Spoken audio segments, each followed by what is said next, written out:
सामने आप सारे गाँव वाले से पूछ रहा हूँ कि बीएसएफ वाले ने कोई काटा नहीं काटा। बीएसएफ ने अगर कोई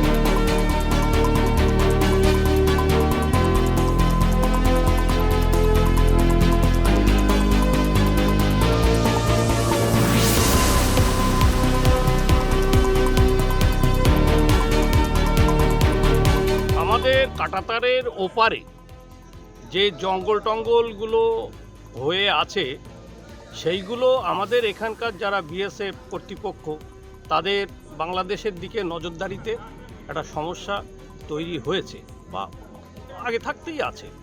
সেই কারণে ফরেস্ট অফিসার মানে গাছ জঙ্গল কাটা তো অ্যাকচুয়ালি বেআইনি, সেই কারণে ফরেস্ট অফিসারকে বিএসএফ কর্তৃপক্ষ নিয়ে এসে মানুষকে বোঝালো যে ছোটোখাটো সমস্যাগুলো ফরেস্ট অফিসার ওভারকাম করবে এবং এই জঙ্গল টঙ্গলগুলো বা ডালপাল ছাটা এইগুলো ছেটে যাতে এখানকার আমাদের ফোর্স আর কি বিএসএফ তারা নজরদারিটা ভালোভাবে ওদিকে করতে পারে।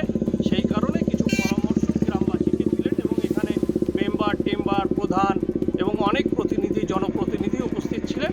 তাদেরকে এটা একটা বুঝিয়ে একটা পরামর্শ দিলেন যাতে যেহেতু বাংলাদেশে এখন একটা কঠিন সমস্যা, আমরাও বুঝতে পারছি, আমরা সীমান্তের মানুষ, যে একটা প্রচুর কঠিন সমস্যা আমাদের সামনে আবার এসছে সেই 1971 সালের মতো। এখন এই পরিস্থিতিতে আমি মনে করি যে আমাদের গ্রামবাসীর প্রত্যেকের এই সীমান্তবর্তী মানুষের বিএসএফকে সহযোগিতা করা উচিত এবং ওরা যেভাবে বলছে সেইভাবে ওদের পাশে দাঁড়িয়ে আমাদের দেশের স্বার্থে এটা করা উচিত আমি মনে করি। সীমান্তে ডিউটি করার সময় লোকেদের যে সমস্ত গাছপালাগুলো তারা আননেসেসারি রেখে দিয়েছে, সেই গাছের ডালপালাগুলো ঝুঁকে যাওয়ার কারণে এবং অযথা কিছু ঝোপ জঙ্গল তৈরি হওয়ার কারণে ডিউটিতে খুব সমস্যা হচ্ছে। বহুবার গ্রামবাসীদেরকে বোঝানো সত্ত্বেও তারা সেইগুলো ক্লিয়ার করছে না।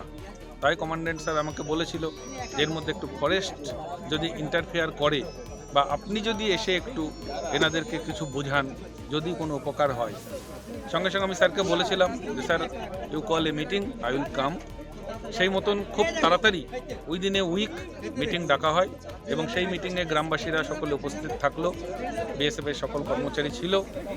সকলকে নিয়ে গ্রামবাসীর উদ্দেশ্যে বার্তা দেওয়া রইল, বলা রইল এই কাজগুলো যেন তারা অবিলম্বে করে নেয় এবং আমাদের যে 2006-এর নন ফরেস্ট এরিয়ার গাছ কাটার যে নিয়মকানুনগুলো রয়েছে সেগুলো সম্পর্কেও তাদেরকে অবগত করা হলো এবং তাদেরকে বারংবার রিকোয়েস্টের সুরে বলা থাকলো যে অবিলম্বে যেন তারা এই যে গাছগুলো বা যে ডালপালাগুলো ঝোপঝাড়গুলো বিএসএফদের ক্লিয়ার ভিজিবিলিটিতে ডিস্টার্ব করছে সেগুলোকে কেটে নিতে তারা আমার সঙ্গে সম্মতি প্রদান করেছে এবং আমি বলেছি আফটার এ ফর্টনাইট আমি আরেকবার এখানে ভিজিটে আসব, এসে দেখব যে আমার এই কথার আপনারা কতটা গুরুত্ব দিলেন।